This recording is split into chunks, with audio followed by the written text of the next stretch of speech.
friend beer.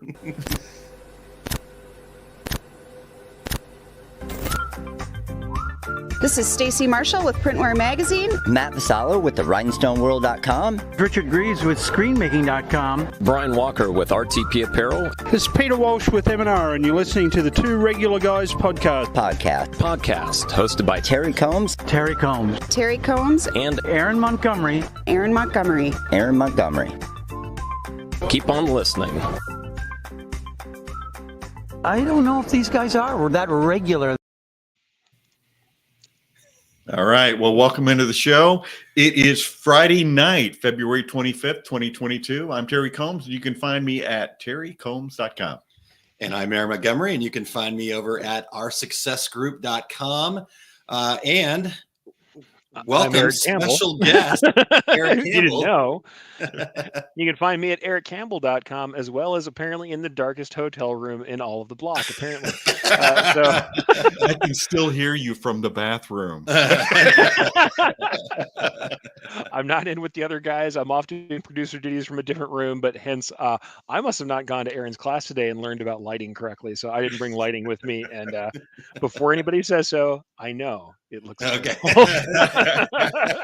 Erich, we just feel like you should turn that light a little more directly on your face, so it seems like you're being interrogated. Okay, let's just do that again. I'm like, yeah.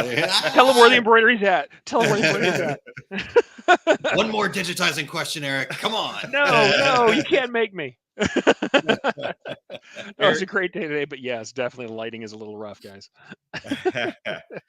Well, since we're talking about seminars we did today, Erich got to experience what it's like when people come in after him, because I was in the seminar room ahead of him and still talking to people and not quite getting all my stuff put away. And Erich walks in and goes, "Now I know what it's like when people come in after me and I'm still there. I'm all plugged in." Yeah. It was a life lesson. Well, this is what I'll tell everybody. If you want to say how well received was my seminar, people hung out for over an hour and a half after the long session yesterday. So they had already had 3.5 hours with me, the poor things, and stayed for yet another hour and a half. So 5 total hours of all of this. That's brutal, And, man. That's brutal. Yeah, I know. I agree. I'm done with myself after 5 hours being awake. So frankly, kudos to them for holding out. And I'll say at least we did get really deeply into embroidery, and that was very cool. You know, I had my first seminar today. Somehow in my mind, I wasn't really paying attention at the time, but somehow in my mind, I thought it ended at the top of the hour.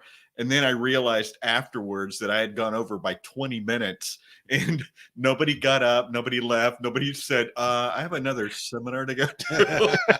So I'm like, holy cow. Yeah, just I just kept going. There you go. There you go. As Kim says, shocker, you talking, Kim Johnson.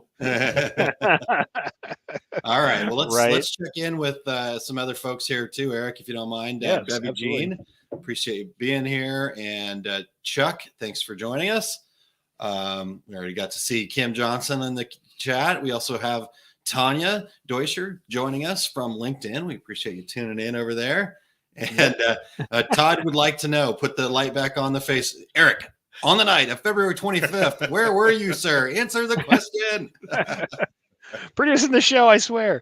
Well, you know, every time I mess around and play with it, it throws the light balance off on the camera and it tries to readjust. So I'm sure it's just getting worse and worse every time I mess around. Yeah, it was. It's pretty interesting, but you know, you can just say I was just with 2 regular guys. And they're like, no, there's no chance. Those guys Which aren't 2 regular guys? There's only 2 regular guys. We've heard that story many, many times. Yes, indeed. It's the beginning of many an interrogation. Where were you with Aaron and Terry last night? I swear I don't remember. I have no idea where I was. Sometimes that's just true. trying to find my receipts and piece it all back together. Yeah. All right. Well, let's see what Indeed. else we got here. Nan, thanks for joining us. Good evening. Hope you're doing well. Yes, indeed. And Curtis tuning in from Kansas as well. So thanks, Curtis and Nan, and everybody else for joining us here this evening. A little different time than normal. The every Friday at 11 a.m. Eastern, 8 a.m. Pacific, except when we change the time. We got to put that little disclaimer underneath the graphic there. Except when it's not. Yeah, exactly. Nice. Except for all the other times we can't.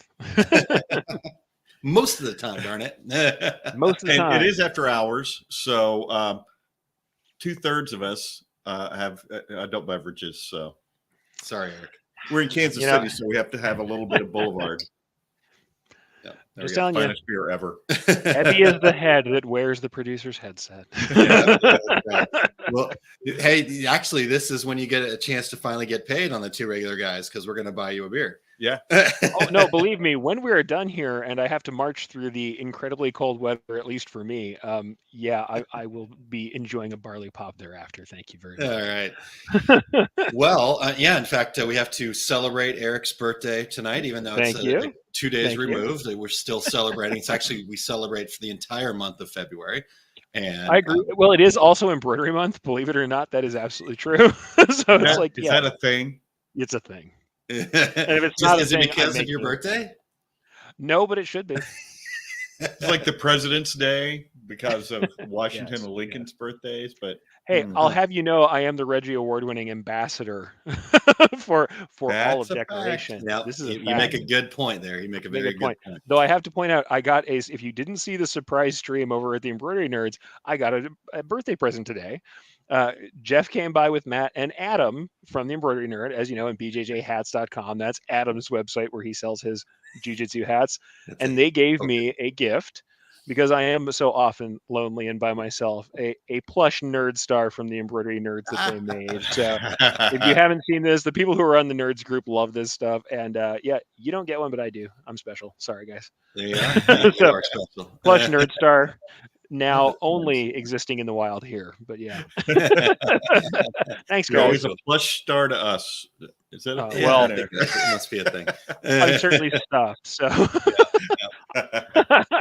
all right, folks. All right. Well, we appreciate everybody tuning in, and I know we're just having some fun here. We will get to some actual good stuff. I'm assuming We'll get some content. We've got some things going for you, but you know, we don't want to stop the fun quite yet. We also need to make sure we get that dad joke in. So, Terry, you've got a dad-approved joke here, I believe. I do. I should have had one about drinking beer, but I didn't think about it till now. So here's the dad joke. I mean, it's more of a dad statement. All right, we're ready. All right. So 3 conspiracy theorists walk into a bar. Don't tell me that's a coincidence. Oh man, I actually laughed at that.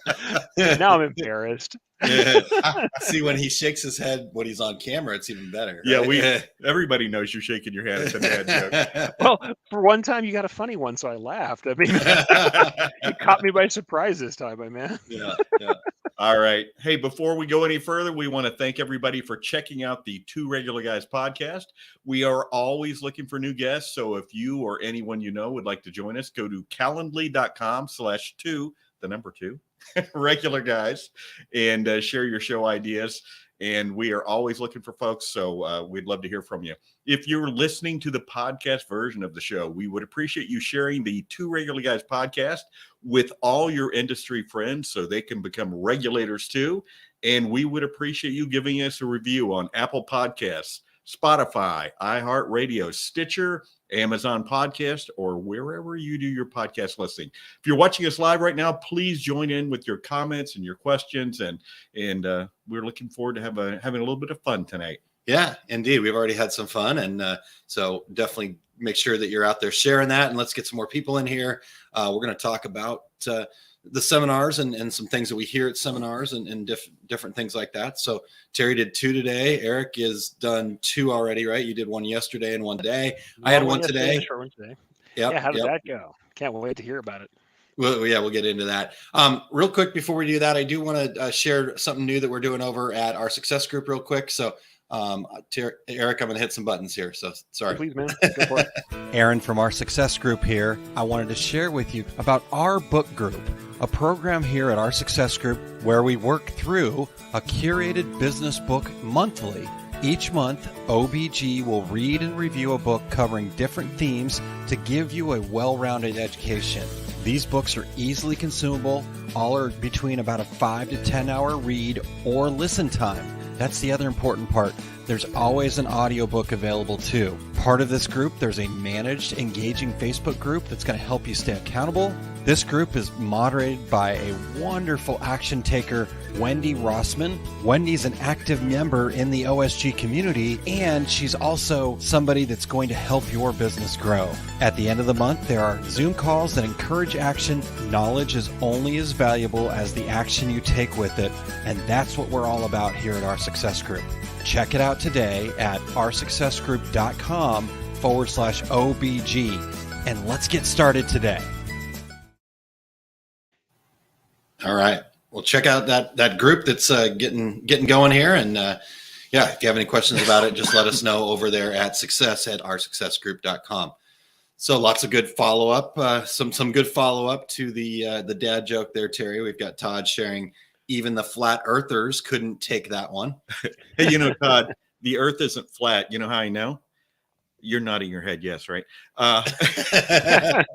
Because if the earth was flat, cats would have pushed all of our stuff over the edge by now. There's the head shake back again. That's a bonus joke. That's on you, Todd. All right. All right. Well, we've got Patrick Ali, Crafting with Patrick, tuning in. Hello, sir. Good to see you. Sometimes we get to see you out here at the DAX shows, but not seeing you around this time. So hopefully we'll see you in Chicago, sir. I did see Kathleen from Caesar earlier. So Caesar representing out here at DAX. Great Very stuff cool. happening over there. All right. Well, guys, should we get into this? Let's do it. Let's jump in. All right. Well, since we were all in the classroom today, we wanted to talk about some of the questions and comments that we get as kind of a common fare that, we almost expect, I guess, in a seminar scenario, just to kind of give you guys some ideas, some thoughts. Maybe there's some nuggets in here, but maybe these are some questions to avoid, right? Or these are all the things that seminar speakers talk about in the hotel bar later. That's right.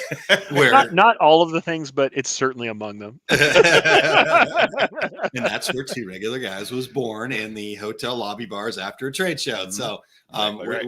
we're kind of as close to back 10 years ago as possible here. Exactly right. Guys, I did have someone getting the elevator with me today when I was heading over to do my first seminar, and the woman goes, "You're Terry Combs. I listen to your podcast all the time." Awesome. And then somebody in my second seminar, basically the same thing. She said, she goes, "Hey, before you start, just want you to know I always listen to your podcast." So, ladies, thanks for listening in. Yeah. Do they always go, "And who's that other guy you do?" I don't even know. Yeah. So anyhow, They mentioned Erich. Oh, see, I knew it. Hurt my feelings. If I had them, they'd be hurt right now. All right. Well, guys, Terry, you want to start us off? What's something that stands out for you? Something that I hear fairly often is, on YouTube, they say do it like this. You guys, did you guys hear that one? I had, it wasn't a seminar, but it was one of my screen printing classes a while back. This young man was sitting off to my left, and I was 30 minutes in, and he had raised his hand 5 times and said, on YouTube, they say you should do it like this instead.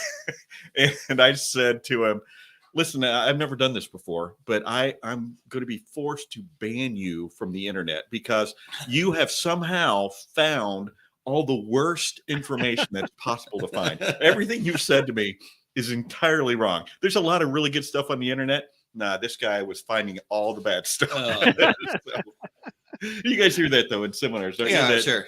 But on YouTube, they say, Yeah. I always follow that up with, "Well, yes, I am also a French supermodel." So No, for me, usually it's just that, the best things I learned from YouTube University. It's not going to be what all these people are telling you. There is some of that, but generally there are people who then come to me and say, "Oh, they just told me what to do. They never told me how to do it." And I was like, or why I was doing it. And I'm like, that's where the YouTube difference was, where sometimes on YouTube, it tends toward being very workshopy, very project based. Whereas a lot of and especially what I teach, and I know you guys teach very similarly, at least to my knowledge, that you teach kind of the foundations behind things. You teach why things work a certain way. Yep. And that's different. It's not here's me burning a screen. Here's me digitizing a thing. This is why you would even want stitches here of this kind. And that's where people get surprised. They're like, oh, on YouTube, it's cool. They showed me how to make a letter with an outline on it, not why outlines don't register. And so that's where they go, oh no, I learned a lot of stuff from YouTube, but now I understand why it's not doing it the way, or why they did this way. And that's where it seems to be the difference for me. But I do still constantly get YouTube, or the other thing I get quite a lot is sometimes somebody will come and say, oh yeah, well, there's this other person who taught me. And as soon as they say the name, I'm not saying which names I'm going to call out here.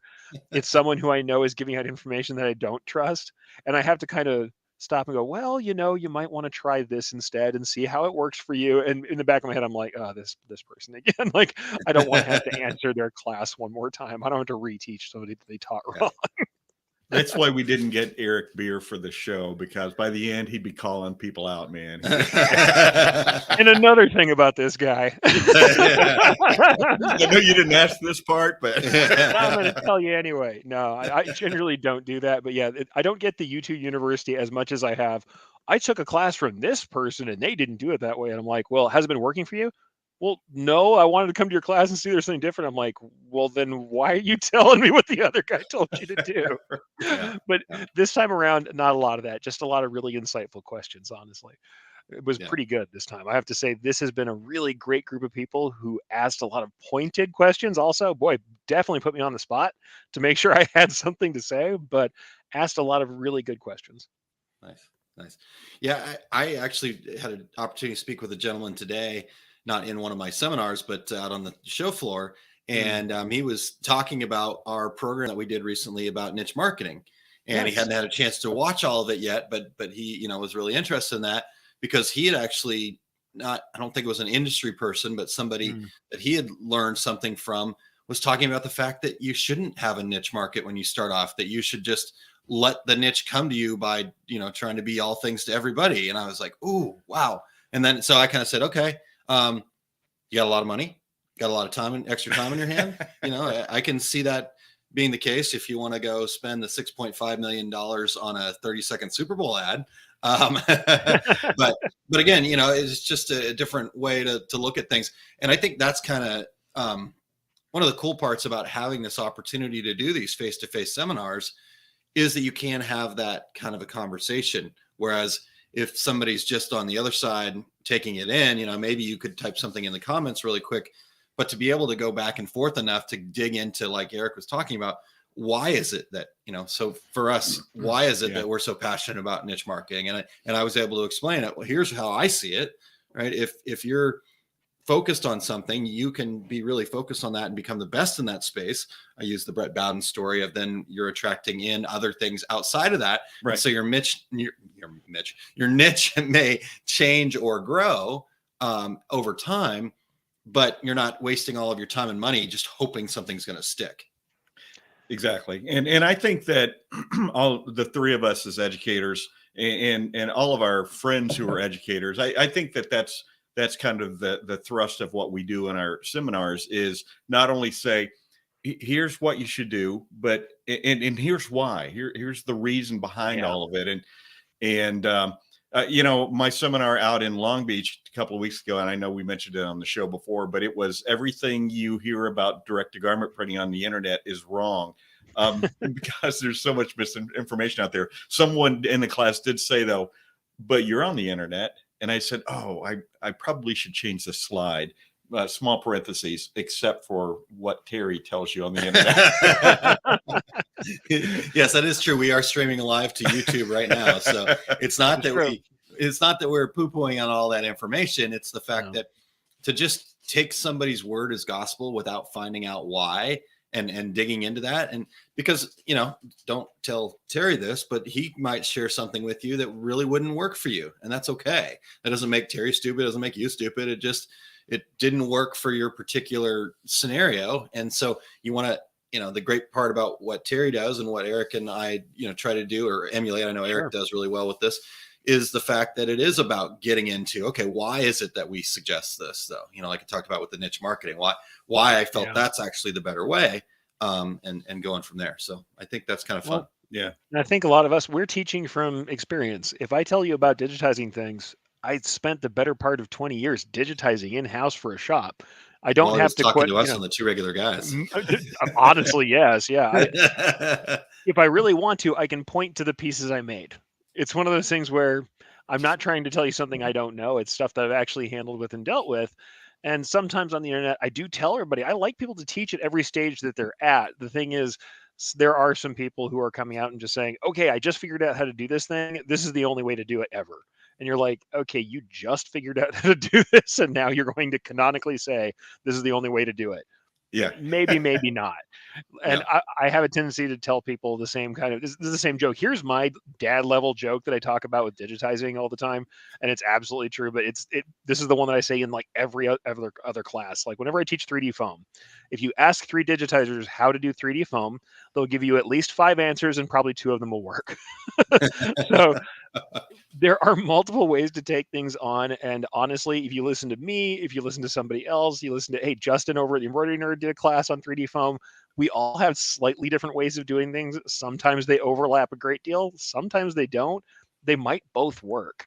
And it's worthwhile understanding that, hey, Justin's been digitizing about as long as I have. I would trust him. He's a different cat than someone who might not have been doing it for some time. Yeah. You listen to Terry, and Terry's done some screen printing and run some shops, just a little. You might want to listen to what he's done. So, well, I just called myself out too. Come on, the amount of time that I've been digitizing, there's people who are like, they had machines back then, dude. Back when you were silk screening, Terry. Yeah. You know, Eric, there's nothing funny about digitizing, buddy, and that's apparently still true. Oh, just because I hurt your feelings about the dad joke didn't mean you had to come Oh, man. All right, well, let's check in with some of the regulators here real quick. Here, sure. Edward Henry, I got to meet him actually today. It was really nice to meet him. And nice. I left my mug over in the booth, but I got a gift of a Zoom call that I was on that I was doing from a hotel, and my screen froze up. And I had this really funny look on my face. So you know it's on the mug. Yeah, and now awesome. It's on Facebook. And so that's nice. Edward, thank you so much. That was really cool. I appreciate the gift, and I think it's funny. So, and then Todd mentions there's a new YouTube expert every day, for sure. And I like Edward's comment here. Throw a bucket of poo on the wall, something will stick, but it's still poo. And then Brian shared. I heard you should dip your mug in water after sublimating them on YouTube.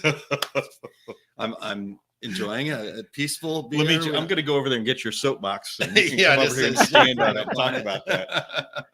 I want to add something about this, explaining why, because that translates to how we manage our businesses as well.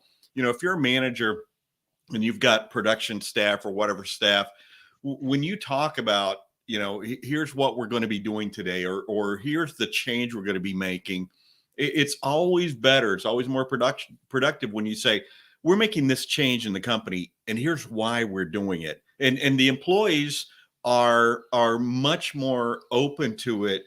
It's almost like you're confiding in them. Here's something that's happened in our business. Here's why we're going to make this change, and I want you to be a part of that. And you know, the management style of, okay, here's what we're doing now. Start doing it that way. I'll see you later. And, you know, when people don't understand it, they don't buy in, and they don't try very hard to accomplish that task. So that translates to a lot of different places and far outside of having a seminar. Yeah, so. For sure. And tell my boss that too, by the way. She can't just say this is my wife kind of sitting over here patiently waiting in the hallway, and my son. All right. So guys, where are we heading next, Terry? Let's see. How about this one? When somebody attending your seminar keeps probing for information that we're not allowed to share. Is that me? I don't know. It probably was. But what I'm talking about is, for instance, if you're doing an embroidery seminar, Erich, and somebody goes, well, which is the best embroidery machine? Well, go ahead. Which is the best embroidery machine, Erich? Yeah, and this is exactly what I did today twice, 3 times. Somebody always asks me what machines are best, and I just give them the list of all the things that machines are good for and tell them to talk to people. And then my ultimate answer has to be very politic, especially when I'm at the head of the class. And I'll say this: you guys know where I work. You know what I do. If we ask me what the best software is, I'm going to tell you a bunch of different things, because I don't want anyone to think that I'm selling, because I'm not. I'm not going to sell from the podium. I'm never going to teach a class that's just sales. If I did, I would tell you that's what it was. If I was going to if I'm teaching specifically in a software, I'll tell you that. And if not, I'm going to tell you that you choose whatever you like. Here are the things I think you should look for. Yeah, right. And admittedly, today we had that machine question again, but this is the other thing. And I know I'm jumping the gun. Everybody wants what Terry always calls the easy button that they have on machines. They're asking me, okay, so I know you just told me all this stuff you have to learn to digitize well. Which machine's just going to take care of that? Like, if I buy a machine, which machine will just make any digitizing turn out good? And I'm like, well, so none of them. And that's nothing wrong with the machines. I just think you have the wrong attitude for what we're talking about here today. It's the magic button, by the way. Oh, the magic button, not the easy button. That's right. That's sorry. That's different branding, my friend. Different. The magic button. You know, it's so cool when I would do those seminars and I had like a DTG machine in the room, and because I'd walk 20 feet towards it saying, okay, now let me show you where the magic button is on the machine. And people like in the back doing this, you know, because they don't want to miss where that magic button is. Yeah. There's not one, by the way, everyone. Just let's be clear. There is no magic button. Yeah. Yeah, and it's interesting, you know, when you're talking about that kind of stuff, things you're not allowed to discuss. Maybe it's proprietary, but maybe it is that question of, you know, what machine you recommend. And I'm definitely in a much different place than you guys. You know, I outside of my wife, I'm my own boss, right? And so I don't have to. I can say what I want to. You know, I'm not married to any manufacturer, something like that. But at the same time, I'm also realistic about the fact that there's a tool for every job, and you can make a lot of things work.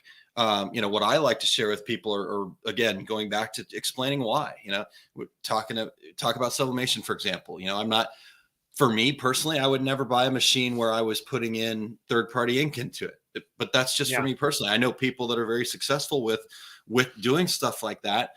But to me, it just seems like you're putting yourself in a spot where you're creating headaches that you might not need over pennies, right? I mean, at the end of the day, the cost of those inks is not different enough for the amount of ink that you're using that it to me, it's worth that. But that's, again, my opinion. So that's what it really is about for me, is just kind of trying to explain and help people understand, you know, what could happen. And if you're still willing to, you know, as long as you're willing to go through that, you know, Todd is a great example of this. You know, he started with third party and he still has one. And, but he's really clear with folks about the fact that he was willing to, you know, pull the heads out or to replace this, or, you know, understand that that once he does that, the whole printer becomes a consumable piece. And so that to me is kind of where I head with that. And then at the others, like giving away secrets, maybe that's why people don't tell me secrets anymore, because I can. Probably. Oh, was I not supposed to say that? I'm sorry. Sorry about that, Terry. Well, now I have to say, though, on the part of Todd and the third party ink, when he heard third party and he signed up, he didn't realize it was for ink.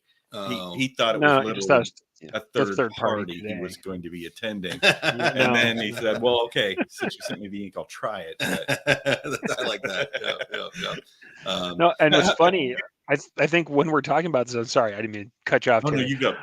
But yeah, same kind of thing. We're talking about our personal experiences. I also tell people about things that happened in business in my shop that affect things like that and how they might communicate that to their customers. And the same way you're saying, hey, this has been my experience, this is what I'm going to share with you. When I talked about machines, the first thing I tell everybody about machines is the best machine is the one that you can afford to have serviced. because it's hard to get techs out for certain machines at certain places. Find out how hard that's going to be for your machine brand. That is really what I tell people. It's not that machines don't have advantages. We know which machines I like, you know which ones I run if you watch me on the stream. But at the same time, that's the one that makes the most sense for most people. And the other thing is, I tell people that about digitizing embroidery, about talking to customers. One of my favorite ways to handle a customer who's continually pushing you on a design that won't work is to stop and go, you know what? If this was my design, this is what I would do with it. And I have had that diffuse a situation more times than you would imagine. I just go, you know what? Yeah, I see what you're trying to get at. I understand what you're doing. I'm like, the little tiny text that's on there, number one, no one can read it from more than a couple of feet away, and that's never going to be important. If somebody at a handshake distance can't read what's on your shirt, then there's no reason to even put it there if it's supposed to be read by someone. And then I would stop and say, all right, I see all the stuff you're trying to do with the design, but if this were my design, I would take all my licensure numbers and phone numbers all off of this thing and just have the logo there so you can see what it is and identify it at a size that's reasonable. And that doesn't work for everybody, but sometimes it does. And at least it also puts you in the place of saying, you know what? I'm treating it like it's my own. I'm treating it like I care about it. Yeah. And this is what I would do, quite honestly, if I were doing it. Yeah. Well, and Eric, you kind of hit on it there that, excuse me, what, especially in live in-person seminars, that's what people get is it's the inside baseball stuff. It's not what's on the slide. It's the question that they ask. And then all of a sudden you're saying, okay, here's what I would have done with that. Or the fact that what kind of machine can you buy that you can have serviced? That's not on a slide. That's a conversation that the audience gets to have with somebody with lots and lots of experience in the industry. And I'm sure there are people who walk out of our seminars, everybody's seminars here, not just the three of us, with that little tidbit of information that they wouldn't have necessarily picked up out there other than talking to somebody that has many, many years of experience doing all these different things that we're having seminars about. Yeah. Well, I'm sure you guys seen the same thing that I see all the time, which is that the decorators start talking to each other, and the questions they come up for each, like the ones that they ask each other, and then they come up to ask you because they interacted, are different than the ones they came with. And that doesn't happen anywhere else than the shows. Yeah, that's a good point. All right, couple of regulators' comments here. Terry Saunders from CMO Supply there says, I see a lot of newer shops fail due to trying to micromanage the business. It's sad. I really feel like our book needs to happen, How to micromanage your business to success. It's a quick read. Don't do it. But we haven't found a publisher yet, though. So, Edward says, well, and they said, and the publisher said, well, this is really stupid. And we're like, we agree. Why do people keep doing it? I love it. All right. So Edward then says, the best machine is the one that you'll use. Yes. Put things into action. I love that. Todd says the magic button is just a link to YouTube. There you go. No, Todd. No, it's not. yeah. And then Beck finally made it in. Hello. Thanks for being here. Thanks for being here, Beck. All right. Well, what's next? I'm going to jump off our list. Do you guys ever make comments to anybody that comes into your seminar late? Because I got a pocket full of them. Okay. I don't do what you obviously do. I'm eager to hear. Well, like for instance, I was doing my specialty screen printing ink seminar today, and as I commonly do, when somebody walked in about 10 minutes late and tried to slink into the back, I break into, and that, ladies and gentlemen, is the secret of screen printing. And everyone looks around and starts snickering. People are sneaking in, or like, is he talking to us? The only thing I do is the passive aggressive. And for those who are here and might have missed some of the slides, the link over here on the whiteboard will take you to a PDF version of the slide. That's the one I do. Seminar late. Okay. No, right, mostly it's because Go ahead. Honestly, I have so much material on my slides, and I know I do too much. I have so much material there that I feel bad because I see somebody who comes in late who didn't get the whole speech about, hey, just download the slides so you don't have to write down everything I say. And they're furiously taking notes. And so I stop and go, Okay, guys, for anybody who wasn't here earlier, rather than kill yourself and freak out that you missed one of these like million figures that I'm going to say out loud, you can download all of this stuff and you don't have to write down everything. As I see them sweating in the back, writing down pages of material, I'm like, whoa, whoa, whoa. There's a PDF. Calm down. You're good. Just let it roll over you for a minute. Like let it wash over and we'll see what My sticks. slides are different. I have a slide that's just a picture of a squeegee. So You have to write that down. you have to don't write this down. Nobody's surprised. Down. I think no one's I surprised do- we have different ways. I have done this before too. Somebody comes in really late. I'll go, oh, I'm glad you could join us. Let me start again.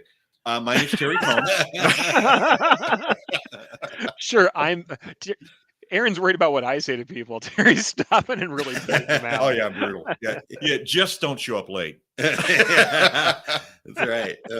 Todd says attend Erich's seminar and get a free ebook. So I will confirm. Yeah. Yes. Anybody want to know how many pages my my seminar handout was for yesterday's 3-hour seminar? I know taking this. guesses. Do you know this already? Okay. You told me, 44 but pages. Terry, I'll let you guess. What? Say it again. 44 pages. Well, 44 I'm pages, just yeah. glad the rest of the internet picked up on the Erich book, and they were using the term ebook as well. So Of course. Well, I did actually. you're like start Jello, with man. I'll just take it. Go, yeah, no, ebooks. That's me. That's me. I'll say in the industry for handouts, yes, I may be the only one providing you with small books. Poor Margie had to carry in a crate of the tiny books that I was handing out yesterday, and I realized I might have made that a little long.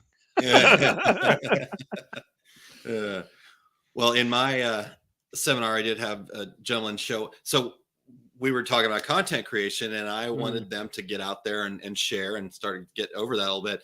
So I'm sure everybody was horrified. Very first thing I did was make them all stand up and introduce themselves and give their company elevator pitch in front of everybody. And they had to stand up. Yeah.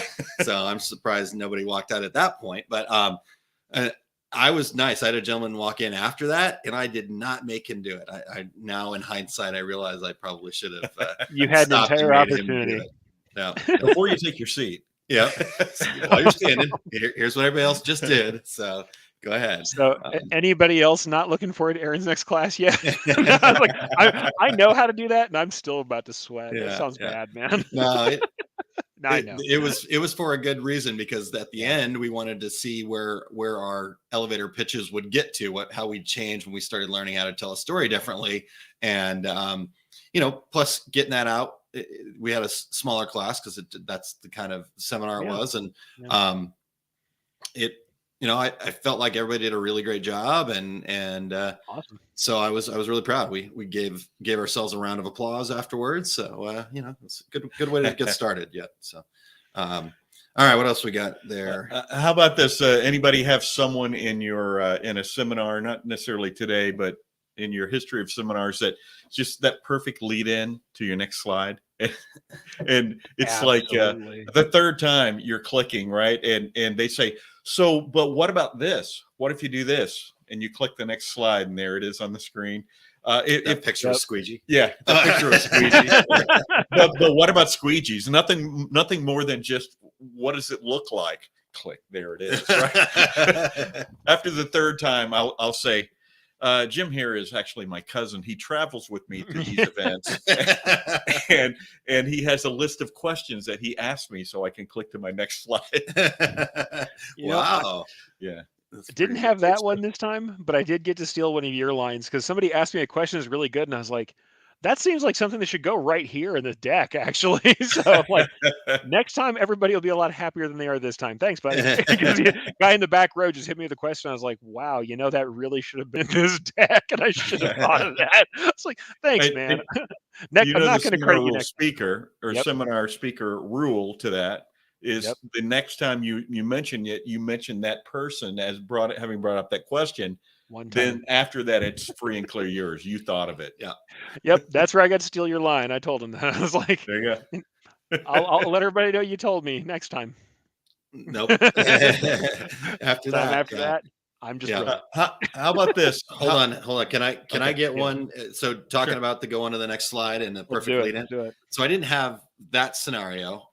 And I've had that a little bit, not a ton. So maybe my brain doesn't work the same way. It doesn't go in the same order as everybody else's. So maybe that's the challenge, because did have not situations, it was good, but all the questions started coming up about the stuff I planned on covering at the end, at the very end. Oh, Yeah. And this is for in the sure. first quarter of the workshop. And so we start getting into the weeds about this stuff. I'm like, okay, here's the deal. I'm going to answer this question, but we're going to come back to this and cover it a little bit more. So Yeah. but people want to get to that. I want to get through the why part. I want to get through the mindset part and get some of that stuff. And then let's get into, we were doing content creation. So let's get into what's the camera, what's the microphone, what's the software. But you guys probably had, so you had the same problem I did, I'm sure, which is you start telling people all of these kind of mind-blowing things, the why, the stuff that actually trips you up when you're working on it, and then they just ask you about tools.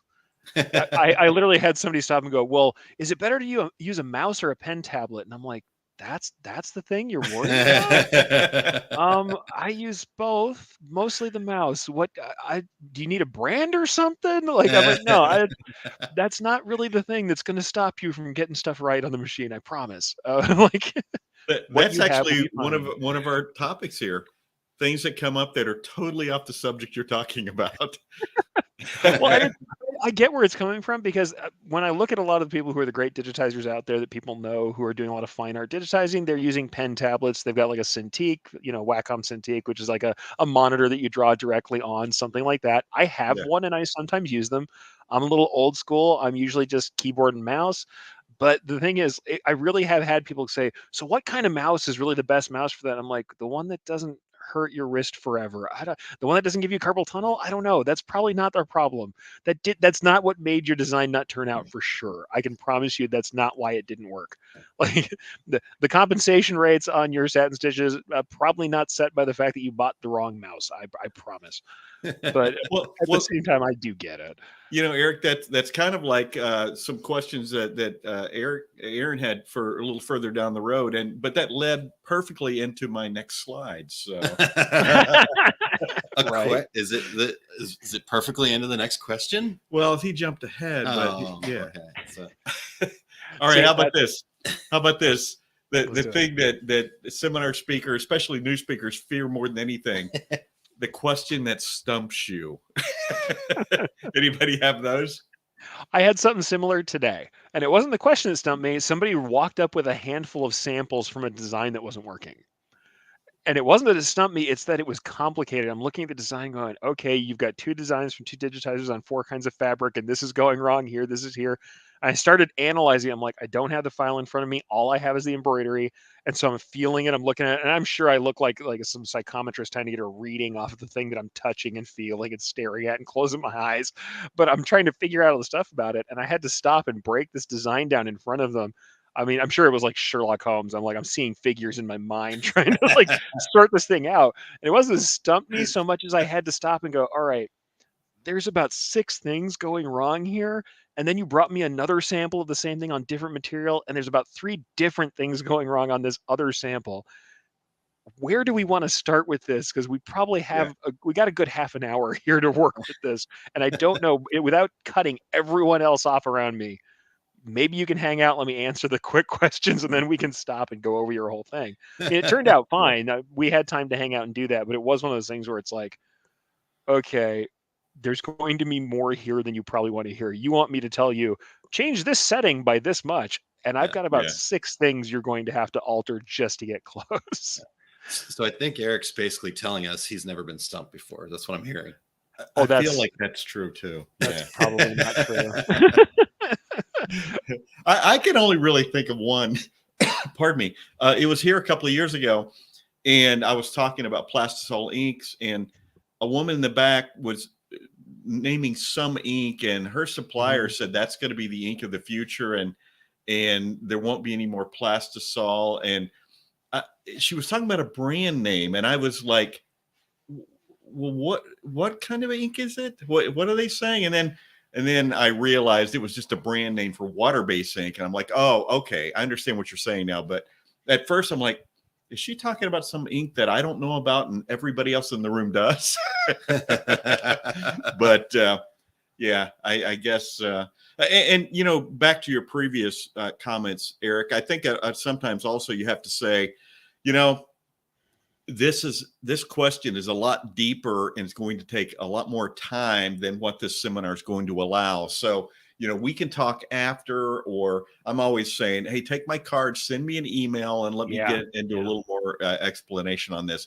But we don't want to take time away from the class. We don't take time away from the seminar to kind of burrow deep into that, into a specific issue that you're having that isn't necessarily pertinent to everybody else in the class. Well, and in case they're watching, what I do want to say, they did wait till after the seminar to do this. They waited last. So people who do that, love you for it. Oh, no, they logged off 5 minutes ago. Probably. When we first started talking about it. I'm just going to say, if you show up to a class and you have a very specific thing like that, where you want somebody to analyze something that's going wrong for you, waiting till after the class is done is the absolute right move, and you're most likely going to get better answers. I would much rather, especially if somebody else is following me and I'm trying not to hold them up. No comment, Terry.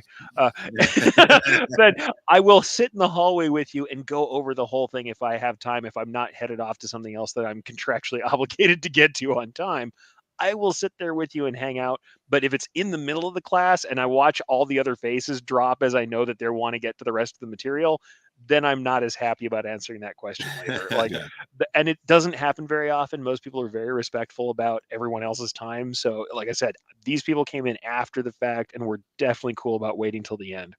But yeah, you're totally right, Terry. I have had rare times where somebody isn't getting something and they want me to stop in the middle of the seminar and personally drag them across the finish line. And that is a bit hard.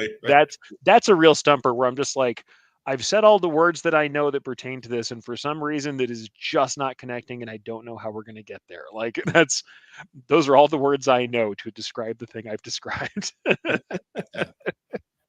Yeah. I can't, not that I haven't been stumped before.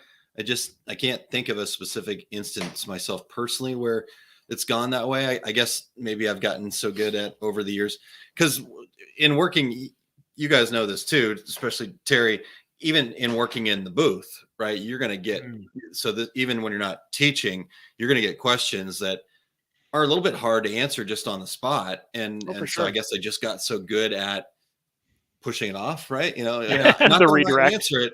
Yeah. But here's what I would say. Let's take that offline, so to speak. or this, the person walks out of the room going, he said a lot of words, but I'm not really sure if he answered my question, but he said a lot of words. That's a good point. I have a gift for a lot of words. I imagine I did that a couple times today, because there were a couple of questions where I was like, well, the easy answer here, but I want to go back to the why part of it, right? Sure. We were talking about the content creation side of it, and like, okay, so do I need to do this kind of thing? Do I need to have an hour-long podcast every week? And that, to me, that's not what we were talking about. And maybe to them, they were trying to get, what's that? Going back to some of the things we talked about earlier. What's that magic button, right? Yeah, what's that kind of thing. So, I guess maybe stumped, or then I just twisted a different way, and maybe I didn't answer their question. So apologize if I did. Well, and maybe you're doing the kind of thing that I feel like I often have to do, which is, I know I'm about to deliver you some bad news. Like, you've asked me a question, and I know that the answer to this question is you're on the wrong path and you probably have to start over. And I know that's what I'm about to say. And I'm trying to find the best way, or the most politic way, to say, so the thing you're trying to do, you are so far down the wrong path, we're going to have to start you back way ahead from where we are now. And that politic answer sometimes takes a bit to put together, and especially with content creation, I've had this before, where you talk to someone, you're like, well, you did good with this thing, or you've been here, or you have a podcast for this long. I'm like, you want to know how long it took before it took off? Do you want to know how many pieces of content you write before someone picks it up and does something with it? Patience is the magic button, and consistency is the magic button, and it's not magic. It's just continually putting in the effort. What is I think that's what people want to hear. Well, there's some magic in it. You can get picked It's up not and get instant noticed. But gratification. no. And especially we were talking about things like the machine or the software, and I've eventually had to stop and go. You keep asking me what machine's going to make your embroidery good. You ask me which software is going to make it good. I'm not saying that they don't matter, that the tools don't matter, but if you don't know how the embroidery works, the software can't fix it for you. What makes you good is knowing how things work. And I think that's in all of the things that we do. What makes you good at it is understanding when I tweak this variable, what happens at the other end. Yeah. And that's something that everybody wants to be handled automatically. My big one is auto digitizing. People think they're going to throw a design at something, click a button, and at the end, something that looks good in embroidery is coming out. And you can make something, but something that looks good or is efficient, not so easy. Not going to be a single button click. And invariably, somebody has bought. I've had somebody who came to me very recently. They bought a tool that's all it does. I taught them all about all these controls and things you can do and the ways you draw shapes and all this cool stuff. And they're like, well, the thing that I have, it pretty much just processes it and you can tell it how many colors there are and tune it a little bit. And I'm like, oh, it's just an auto digitizer? I'm like, yeah. And I was like, so has it been turning out okay at all for you? No. Oh, buddy. Looks like we're going to, like, that whole thing we talked about with different kinds of software. It's time to start shopping. All right. All right, a couple more regulator comments here. Marion says, watching with a nice glass of red wine. So Very nice. Cheers. Cheers. Aaron, As soon as we're done. Eric, sorry. Yeah. That's right. I don't have one. Yeah, That's true. It's Well, Eric, what I'm hearing you say is, okay, well, first of all, your hamster's dead. Second of all, I like this shirt you picked to embroider on. Yeah, Is that what you're saying? Well, it's more like this. I hate to say it like this, but there are these times where it's just like, okay, I know what you want me to tell you, and then you're waiting for me to give you the answer that's going to fix the situation you're already in. But it's like you walked 50 miles toward the wrong town. You're gonna have to walk back. I can't make it any other way. There's no possibility for me to give you an answer that doesn't leave you walking. And that has very rarely happened. And I think that's the closest stumper I get is somebody tells me that they've made a big investment into something that's really not working for them. And my only good answer is like, yeah, the thing that you're holding on to, like, nope, that's a screwdriver, not a hammer, and it's going to take a really long time to get that nail driven in. That is tough to deal with when that is somebody super tells you bad. that in a seminar. What you really want to say is go and get your money back, but you can't. Sometimes, yeah. We taught at a situation, I think it was at Kansas City last year, maybe. Yeah, it must have been last year, where that person just couldn't quite get over the investment they made, and they were just kept trying to beat that thing and weren't willing to take the loss. They'd spent $3,000 buying shirts that were dated for the Daytona rally and weren't able to sell them, and were still trying to offload them. And were very bitter about it, and didn't want to hear anything else other than ideas to offload those shirts. Wow. Goodwill. Nope. Yeah, I know. There are times where you take the L, you write it off, and you keep going, and that is really the choice you have, or you back out and you don't do it again, and that's the choice. Like I said, I had that same thing happen, or somebody will bring me a design that they want to tweak, and I'm looking at the design going, it needs to be rebuilt from the ground up. You're not going to tweak this. You're not going to edit it. You need to start over, and that's not. It's never fun to do that. Most of the time, it's not like that. Mostly, it's okay. The harder times are when they invest in equipment or supplies or something that's not going to take off. You're totally right. Because some of those, especially they've had the equipment forever, were way past warranty time. They never touched it. Suddenly they start using it and it doesn't work. And it's from somewhere where I know they can't get help. One of the ones that happens to me is machines that I used to love. The company Brother used to make embroidery machines in the commercial space, not just the home space. I had one, BAS 415, loved it. Little single head machine, used it constantly. You cannot get new electronics or parts for them. They are not produced anymore. When somebody says, oh yeah, I bought out a shop, it was full of Brother machines, I bought all of them for a song, but I can't get this to work. And I'm like, okay, well, I guess you're going to be hitting all the used machine places because you're going to have to part one out. Like, that's where you're at. Parts don't exist. I don't know who you're going to talk to. Here's a guy who remanufactures boards.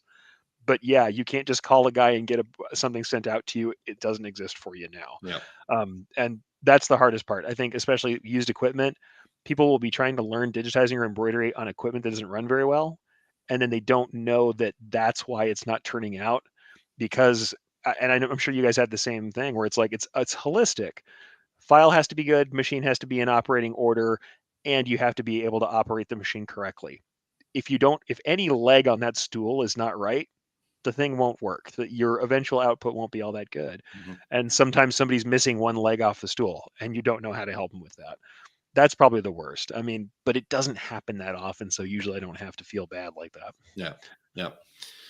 All right. Anything else to cover there? Well, I think we kind of talked about this throughout, but when we were talking about doing the show, Eric, you had mentioned, so tell me the secret. We probably kind of covered that, but there are a lot of people who come to seminars thinking that they're gonna get that secret. They're gonna get that one thing. I just need one little bit of information to get me over the edge. You know, I'm swimming upstream. Tell me the secret. I mean, how do people do that when they come to you for the secret? Is the thing that makes it funny to me, the reason I mentioned it, is that what people do will wait till after everybody leaves and they're like the last couple of people who are going to ask, as if the reason why I didn't tell you the secret was like I was waiting until the cool kids were the only people left. I can't say it in front of everybody. Right. Like, no, I have a company line that I'm pulling through the whole of my class that I prepared. But if you show up late and ask me by myself, then no. The secret is if you just buy this auto digitizer, it does work. Just this one, and I'm not telling anybody else. Like, no, that's there's no secrets. That's what that cracks me up, is how that kind of comes up. And it's very infrequent that it happens. But when someone sits there and waits for that one thing, it's always like, I know you just said all this stuff and taught everybody everything, but yeah. But really though, man, which one is it? Which machine's going to make everything right? Which software is going to fix my problems? I've told you guys about the person who came to my seminar, pardon me, and said, so which direct to garment machine is the best one to buy? And I said, I'm not in a position to answer that question for you. You know, this is a seminar about the process. It's about all machines. Okay, follow-up question. All the DTG printers are lined up on the cliff. You can only save one. Which one do you say? The whole class erupted. And I'm like, that is the best follow-up question I've ever heard in my entire life. And no, I can't answer that question. No. Unless you stay till the end. And then it if you stay late enough, if you walk around and follow me back to that's the weird one. But don't follow your educators back to their hotel room. I promise you it's not cool. This is what happens though. You know, you end up doing a podcast for 10 years. Yeah. All right. Look how that or if you if you're the last person there and you're asking questions and the next presenter comes in, they get kind of pissy with you because they want to set up their stuff. Eric. I hung out. I didn't say anything, even though I have a lot of setup that I have to do, Terry. It's critical. Critical embroidery setup, my man. And I'm screen print guy. I literally just had a stack of shirts. Okay. Secret about me. They were in order, darn it. Yeah. Hey, I built the whole studio in 15 minutes in the. Aaron did more than I did. I set out a bunch of embroidery stuff. Every time I'm setting it up, people are like, oh, I want to come look at your samples. And they go, so what does this have to do with the class? And I'm like, nothing. You guys come up here in the ceiling where you'll talk. If I put all the samples out here, you'll pick one up and ask me a question about it. And then you start asking questions and feel comfortable. When I finally told somebody that, they kind of looked at me aghast. And I was like, I wasn't supposed to say that part out loud, right? That I was tricking you into coming up here. Yeah, that's what I'm doing. All right. Well, let's see here. Right. So Terry Saunders asks, are you guys doing a live walkthrough at the show? We haven't really talked about that. I'm not sure if I can pull it off because I've got another seminar tomorrow, but I know Erich is going to be around. I don't know what that looks like. We actually have gotten to a point where we now do have a little kind of setup booth that we can kind of do stuff from, so we don't have to go walk around, right? And walk about, be homeless, so to speak. So, but I don't know. That's a good question. Maybe. Yeah, Terry, Erich. I'm actually here all day tomorrow. Potentially. So. Yeah, potentially. I should be here most of the day tomorrow. I have to head out a little bit early to catch a flight, but not too early. Okay. So I'll be on the All show right. floor tomorrow. Yeah, Possibly. and in the booth. Stay tuned. Just be logged into the Two Regular Guys Hey. Facebook page the entire time, and everything's gonna be just Yeah, just wait Hey, for it. If Wait you're on for it. YouTube Wait right for it. now, not only do I want you to like and subscribe, you need to click the notifications button, because if we go live on YouTube, it will notify you that we're on. So there you go. make sure you're following, make sure you've liked, make sure you subscribe, and click that bell. So there's my YouTuber speech. Go ahead and do that. If you're subscribed to us, you will get a notification when it happens. I went live today too. I had a couple people ask me about that because the take up didn't happen today. It was right during class time. But yeah, we go live pretty frequently during these shows. That's the best way to get a hold of us. We haven't done a planned one though. You're right. Yeah. We've gone live a couple of times in bars that never ended well. No, No, it didn't start well either. Some people watching that have asked us to not do that anymore. Yeah. So we apologize. Because they wish they were there with us. That's right. That's right. A little bit. Yeah. Erich was one of those guys before, but now we've got him out here, dragging him around this crazy world that we roll in. All right. Well, Be careful what you wish for, folks. Yeah. I think we've covered it, guys. We Yeah. You feel like we covered it, what we needed to here? I think so. All right. I believe we. Before we end, though, we need to do 5 things. And Terry, Okay. you've got 5 things for us based on your seminar today. Exactly Oh, right. come on. Awesome. Yeah, All right, so you ready for it, Terry? I wanted to give you a little heads up here, Erich. So Terry is going to be sharing with us 5 things. We'll close out with just a couple of things coming up. I don't really have anything I need to share, but you guys, whatever you got going on, and then we'll call it a night. And Erich, Terry's right here. We'll see you. Eric's still in the bathroom. Yeah, I'm still in the cell where they keep me. Yeah, Yeah, right. that's We'll let you out of the cell, and we'll meet you at the lobby bar. All right. Okay. We'll see you shortly. But first, here's 5 things.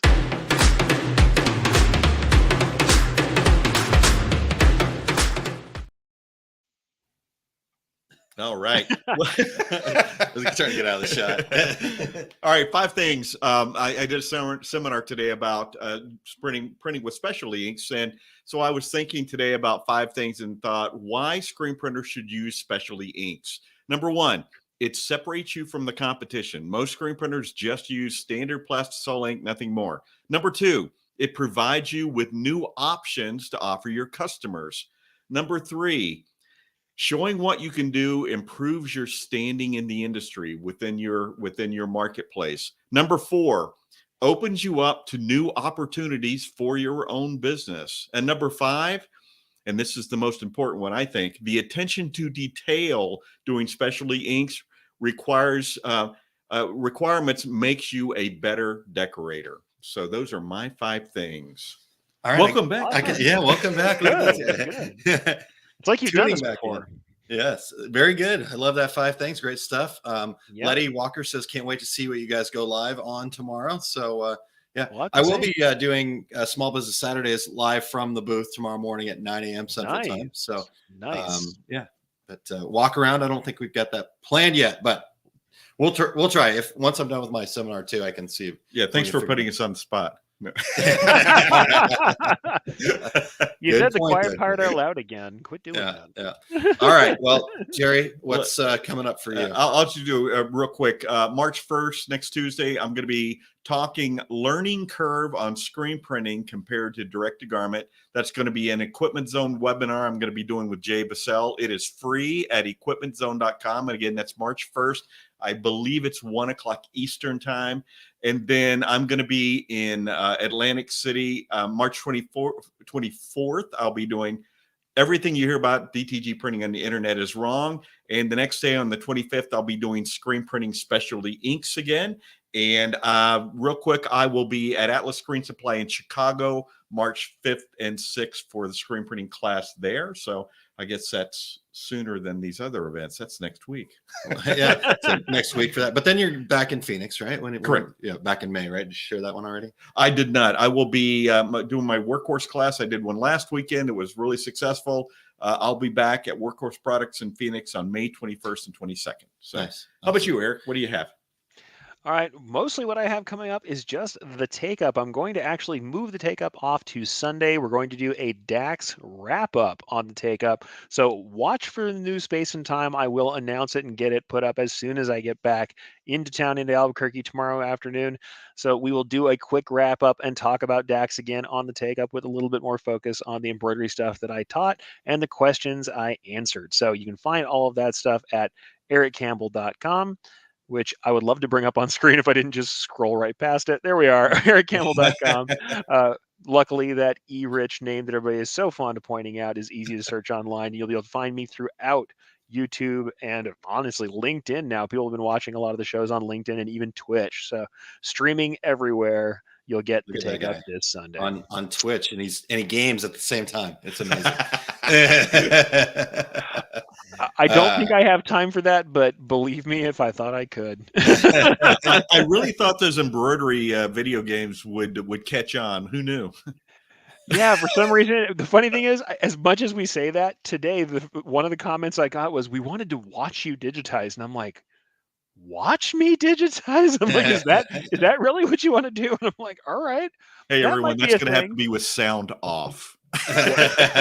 Potentially, yeah. It depends on how hard the design is that I'm working on. Yeah. But there's your Twitch channel right there, Erich digitizing. Yep. Just watch me digitize. The next font I do, I'll just let everybody watch that. We'll just have subscribers. Once you're a Patreon member, you can get onto his Twitch channel, and away you go. Hey guys, thanks for the subs and the 5 bits. I'm digitizing in B next. Heading on to that B in about 5 minutes. Come on. Yes. All right. Well, for me, like I said, I didn't have a whole lot to share other than for you guys, Two Regular Guys listeners, I'm just going to open up what we've got going on here at DAX for everybody. So if you'll just head over to, and I'll put it in the chat because I'm just throwing this stuff at us, oursuccessgroup.com/DAX. DAX, pretty easy. And you can see show specials, even slide seminars, all that kind of fun stuff there. So lots of good bonus content that we put together for the show. Awesome. You guys, the regular listeners, the regulators, want to share that with you guys too. So we'll put that out there. I think that's about it, guys. I don't know what else we could cover. I think we had some fun. I think we shared some good information. So thank you guys so much for tuning in, and let's wrap it up, gentlemen. What do you say? All right. Well, always thanks to Erich for taking care of all the pulleys and knobs and microphones and making this thing work and coming with us live tonight. And thanks, Erich. For sure. Have me in. Before we close out, Brian shares, my neighbor watches people screen print on YouTube to go to sleep. So maybe hey. Actually, I did have a comment today that got me. Here's the other thing I should have asked you guys. Have you ever had a comment that just stops you in your tracks for a minute and you don't know how to answer? Because I got that one today. Today I had somebody, one of my people who came up to me, and I'm sorry, don't feel embarrassed if this was your comment. She said, "Wow, I just love your voice. It's so soothing. You could be on my Calm app," which is like a meditation app. And I stopped for a second and couldn't really figure out what to say back. And then I said, maybe that explains the people who fell asleep. So it's like the best I could do is like to crack a joke, and I'm like, "All right, on to embroidery," because I don't know what to say back to that. I'm like, "Thank you for being here, and I'm glad I'm a very soothing voiced person to teach you about embroidery." Yeah. It's all I can do to keep him going to sleep right now. So I get it. All right, everybody. Until then, until next week, he is Erich Campbell. He is Aaron Montgomery. I'm Terry Combs. And we are the Two Regular Guys. Here we go. We're out. Awesome. Thank you for listening to Two Regular Guys. Check out our website at tworegularguys.com. That's the number 2, regularguys.com.